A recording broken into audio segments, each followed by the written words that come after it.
Welcome, new and old friends. My name is 242, and today 42 got us one story. The Darkness of M will be joining us to tell this story of a strange personal assistant. So turn off your lights, make sure your doors and windows are locked. Things are about to get spooky.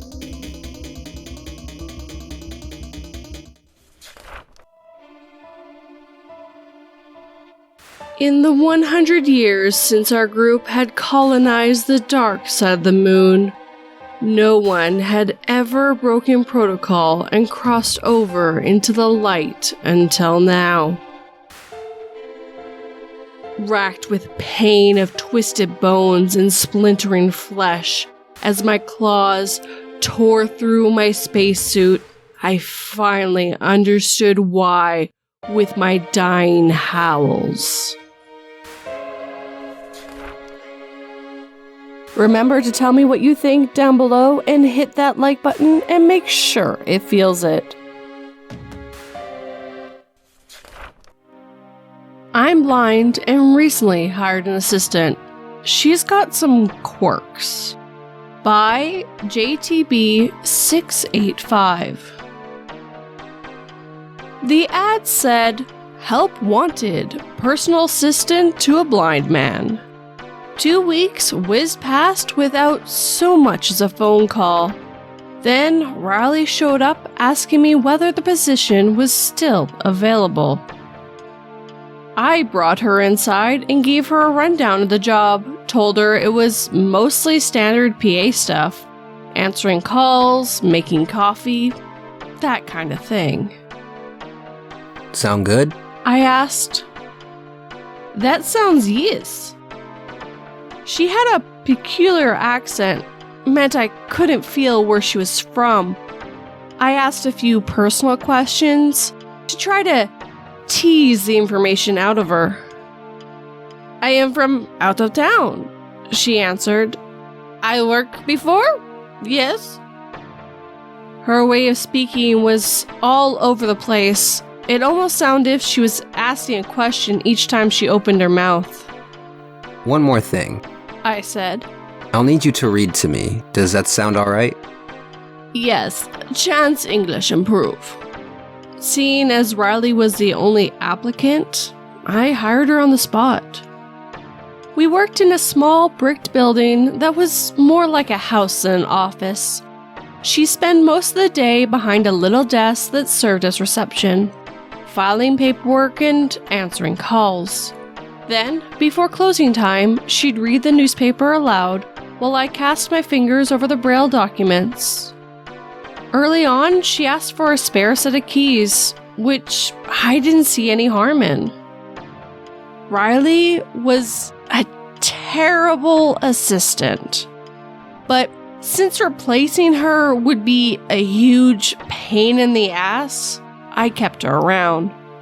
I could point to a million things she did wrong, like how the office sometimes smelled like spoiled meat on Monday mornings. I'd open the front door and immediately wrench. I repeatedly asked her to stop leaving food at her desk.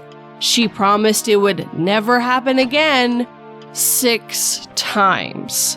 She also moved things around without asking. I knew the layout of the entire building like the back of my hand. I memorized the number of steps needed to navigate each room and the position of all the furniture. Hell, I could even tell you which floorboards creaked. When you can't see, you become hyper-aware of that sort of thing. I insisted she left things the way they were. I first heard about the missing kids on the radio one evening. At that point, 4 had disappeared. It put the whole town on edge. Even my own mom made a big fuss about it. She called to say she was worried I'd be in danger because I was an easy target. It's okay. I said. I'll start carrying a knife. In truth, I'd already been carrying a knife. Got the idea after getting mugged while waiting on a train. Mom wasn't happy, but she knew I'd insist on doing things my own way. I'd always hated relying on others. Things came to a head in midsummer. One humid Thursday afternoon, the AC was on the fritz, which meant the office turned into a damn oven. I thought, screw this, I'm closing up early. The paperwork could wait. I went through to the reception to tell Riley she could go home. She wasn't there. No big deal, she was probably in the bathroom. I went to grab my coat off the hanger, felt around, and touched a strange fabric. I didn't know what the hell it was. Next thing, I heard the bathroom door open. Riley shrieked. She ran towards me, making a wave of clicking sounds. Click, click, click. The clicks became more and more like normal footsteps as she crossed the room. She ripped the fabric out of my hands and stormed off, slamming the door on her way out. I figured she slipped off her blouse to cool down or something. There wasn't any harm in it. We were closed for the day, so no one was going to walk in, and I certainly wasn't going to catch a glimpse of anything. I locked up, then headed home, still chuckling to myself. The next day, I left flowers on Riley's desk, mostly because I didn't want the hassle of finding another assistant. I lied and told her what a great asset she's been. Told her I'd hate to think she was upset. She said thank you. Without meaning to, I asked, Would it be alright if I touched your face?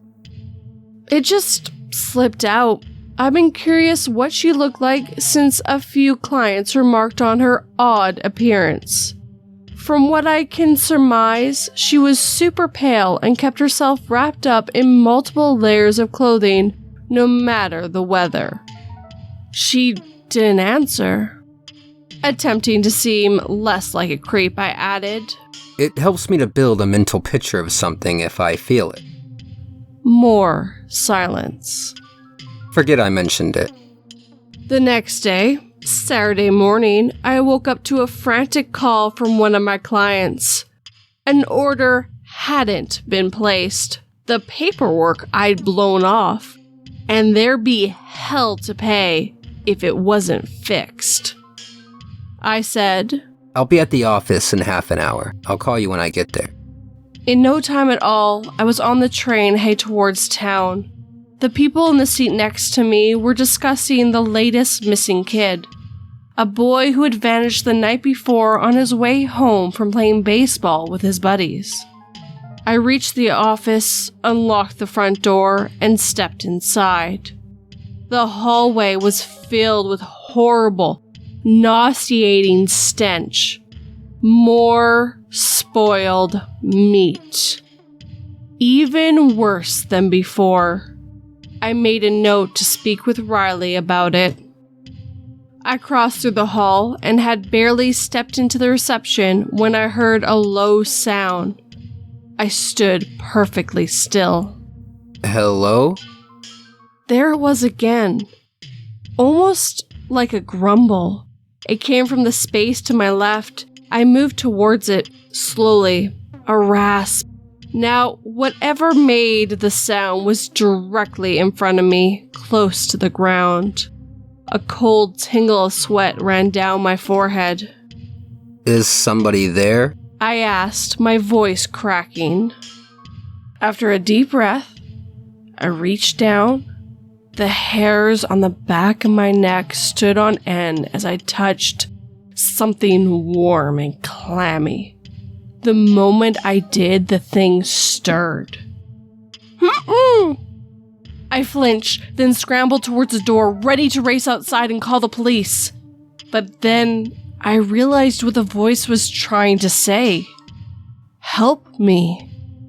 I regained my composure and kneeled down. Gently, I probed around until I touched something coarse. Hair. I was touching someone's head. My heart rate accelerated. My hands traveled downwards, finding a set of eyes and a nose. It was a child, sprawled across the floor, their mouth caked with something flaky that broke down between my thumb and forefinger. Dried blood. I probed around until I found a baseball cap. It was the missing kid. The kid's hand lazily nudged at my chest. My throat tightened. I clasped his hand in mine, reached out, and touched his face again. His mouth opened and closed like a fish. It's okay, I said. I'm going to get some help. He tried to speak, but only managed a rasp. I leaned in close. He took a labored breath. Run! Run? I paused. Run from what?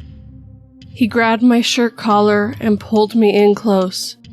Monster! Cold liquid dripped onto my forehead. I stiffened a yelp.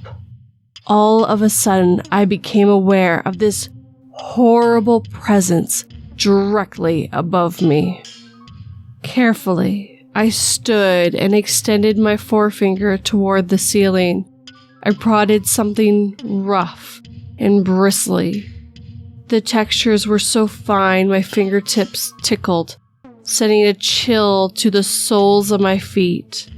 The thing wiggled from side to side. I gulped. I made no noise. From above there came a steady pattern of breathing. Near as I could tell, the thing was asleep. I grabbed at the child's feet. Instead, my hands sunk into mutilated stumps. I gulped, suppressing the panic. I grabbed him by the thigh and then dragged him across the floor, quietly. Before long, we were almost at the doorway. 4 more steps and we'd been in the hall. From there, it would only have taken another 30 to get us outside.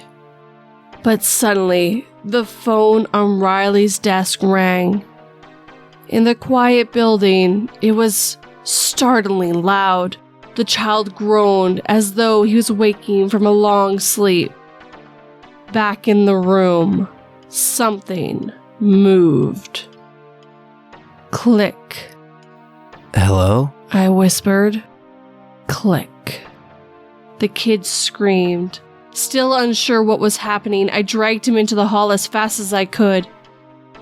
Back in the room, clicks traveled across the ceiling almost like a staccato. It was the sound of limbs moving in quick succession. The clicks followed us through the doorway into the hall. There was a sharp whistling sound like a whip might make. Then the kid stopped screaming. Before I could reach forward to find out what happened, warm air filled my left ear. The thing was right beside me. I spun on my heels and rushed forward to the exit. The clicks passed over my head. Click, click, click, click, click. Then stopped. I froze, sensing a presence blocking my path. The thing dropped onto the ground gracefully. I fought the rising panic in my gut. The clicks advanced upon me, getting louder and closer. I pressed my back against the wall. The creature leaned in close. I am most regretful you had to be here. My jaw popped open. Riley? There came the sound of a whipping motion so swift I probably wouldn't have seen it if I had a working set of eyes. Something jabbed me. I cried out, more from surprise than anything. Then my head dropped forward. Next thing I remember is waking up in the most horrendous feeling imaginable. It was like a grenade exploded inside my damn skull. For a second, I couldn't remember what happened or where I was. I tried to feel around, but I couldn't. My body was numb. In front of me, a bone snapped. A moment later, there came a crunch, followed by chewing. I stopped breathing. Ah, already awakened? Riley said. Sting losing potency, I should think. My sense of balance was out of whack. It almost felt like being on an airplane during a nasty bout of turbulence.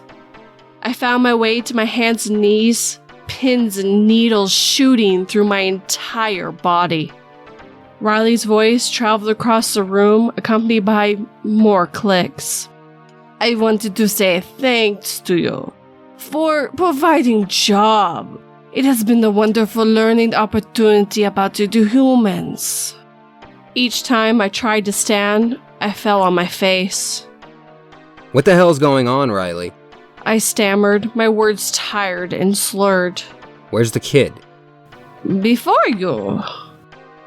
My arms swept across the floor, connecting with something solid. All I could do was bat my hands against it, like a cat pawing at a toy. What is this? I shouted. It's what left of child. It was an arm. Just an arm. I fell backwards, my heart pounding against my chest. Riley chuckled as the clicks circled around me. It is time. I must move on. People here are most suspicious. Had to make sure I remove all traces of child. Crunch. Riley swallowed the last chunk of the kid. I will travel north. Big city there. She stopped in front of me. Plenty of food, I trust. She leaned in close. And with sadness, I take you a snack for journey. A knot tightened in my chest. I opened and closed my fist several times. With each attempt, my coordination got a little bit better. But first, I grant parting gift by way of saying thank you for generosity. Two limbs closed around my wrist and forced my hands forward, unrelenting. Riley was making me touch her face. My mouth went dry. By now, the sensation had returned to my hands, so I could feel every horrible detail. She guided me towards where her mouth should have been. There were no lips, just long, curved fangs. I was practically paralyzed with fear. She directed my hands upwards, and I felt a large set of bulbous eyes, and I shivered. I wiggled my toes and flexed my chest. What you think? Is good? I still hadn't regained complete control of my body, but there was no time left. If I didn't want to end up like the kid, I had to do something, and fast. I gulped. Riley? Yes? I took 3 deep breaths. You are a really, really shitty assistant. Using all my strength that I could muster, I jabbed my thumb straight into her eyes, creating a sickening squelch. Riley screeched. With the sudden motion, a heavy limb connected with my chest. I became airborne, landing on a hard wooden floor. Riley moved around, still shrieking. Her clicks hurried across the central space. Where are you? Her voice sounded loud and furious. I'd blinded the bitch. Still dazed, I pulled myself up using a nearby wall and probed around. Pain shot through my ribs. I had no idea where I was. It was only a matter of time before Riley caught me. This was the end. But then, at the far side of the room, a phone rang. We were in the reception. I estimated my position using the sound. The door was roughly 6 steps forward and 10 to the right. I could make it out alive. I just had to stay away from Riley. I traveled across the room, avoiding all the creaky floorboards. Riley screamed for me to reveal myself. When her clicks cut across my path, I backtracked and sidestepped. I reached the door, grabbed the handle, and pulled. Locked. Riley must have heard the mechanism jiggle because the direction of her clicks changed, making a beeline towards me. I dived out of the way a moment before she collided with the door. She shrieked again, even louder this time. I crept along the outside of the room, careful not to give away my position. Riley stopped moving and fell silent. She'd regained her composure. Not good. A passing wave of numbness caused my legs to buckle. I hit the ground, hard. With several clicks, Riley turned towards me. "I promise this to be painful." For a split second, the space above my head almost tore in half as another limb wheezed right past. "Normally, I get little jab, you not feel thing, but not this time." Panic built in my gut as I crawled backwards. Something dug into my lower back. I reached around. My knife. Riley hadn't taken it. The clicks closed in on me. I thought fast, picturing my position in the room and how it might help me. I spun onto my front, then slipped off my shoe and hurled it sideways. Bang! It struck a filing cabinet pressing up against the wall to my left-hand side. Bullseye. Riley pounced, and a moment later she collided with the cabinet, hard enough to put a giant dent in the side, judging by the sound. Before she could recover, I grabbed my knife out of the holster, leaped forward, and landed on her back. Riley's shrieks became an unearthly groan as I stabbed the knife into her back again and again, her cold, coarse flesh scratching against my skin. She stood up straight and thrashed around, trying to shake me off. Fully extended, she was almost the height of the ceiling. Beneath me, Riley's body retracted and shrunk, almost like she was molding into the shape of a human.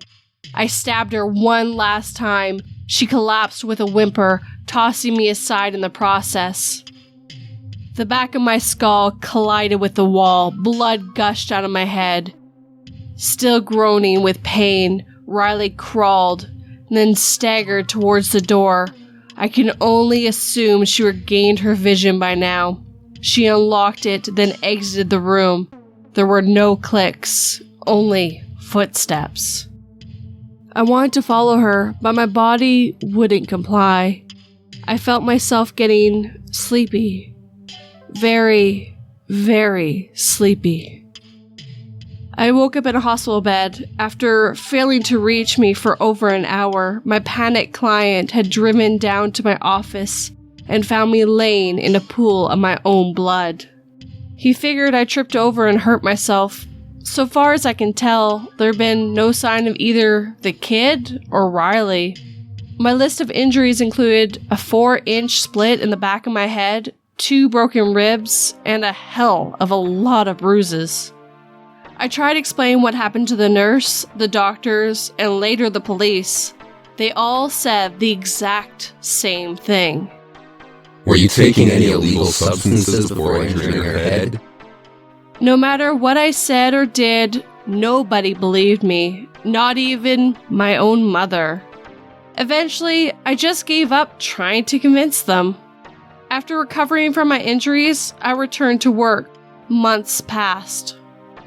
One afternoon, my new assistant was reading an article about children disappearing in a city 60 miles north. 9 kids had vanished in 3 months. Authorities suspected whoever was responsible for the local abductions had relocated. My assistant stood. "Is that everything for today?" I nodded. Before they could exit the room, I said, Actually, there is one thing. Could you go ahead and cancel tomorrow's meetings? In fact, better clear up my whole week. I pulled on my jacket. I've got business to attend to upstate.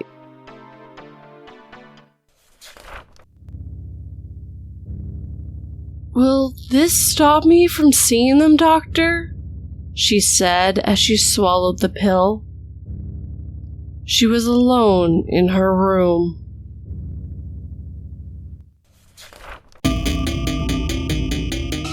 I do hope you enjoyed this story. Tell me what you think down below, or wait for the Sunday word to help you just a little bit. I like to thank M for helping me tell this tale. All of their links will be down below, and tell them 42 sent ya. Now, if you like this video, hit that like button and make sure it feels it. Make sure you're sub if you're new, and turn that pretty little bell to all notifications. So, we're going to go on to the Sunday word, and this week I got 3 entries. We're just going to do them in the order that I received them. PA Nightmares wrote, "When I need inspiration for my works, I go to the basement and use one of the many muses, as a reference source." Very nice, PA. I really like that one. I mean, you got them anyways, you might as well use them. Raven Investigates wrote, "My least favorite part of investigating is having to put together my list of references. I do so much research and I pull so much data that it can look like a serious mess. We're talking pages of references. What scares me though is how some true crime channels don't include references at all." Yes, Raven Investigates. I definitely agree that when you're doing research, those pages can get quite long. And true crime channels need to post their references. The whole point is that you can go and do a little more digging if you want. Last but never least, As the Raven Dreams wrote, "I sometimes struggle with writing my own stories. As such, I use a number of things as reference points: photos, single word prompts, video posted by my friends, the voice in my head, the screaming coming from my basement." Well, I mean, that's all fair. It's a great way to get references, and I have to tell you, the screaming in your basement, it's you, Raven, recording. So, I want to thank everyone who wrote me something with the word reference. Now, the Sunday word for this week is inappropriate, and it's spelt INAPPROPRIATE. And it means not suitable or proper in the circumstances. So, write me something down below with this very inappropriate word, and I really look forward to seeing what everyone writes with this fabulous word. But again, thank you guys for watching. It's really amazing to see how many people turn out and just watch the videos. Thank you, everyone. Sleep tight and don't let 42 bite.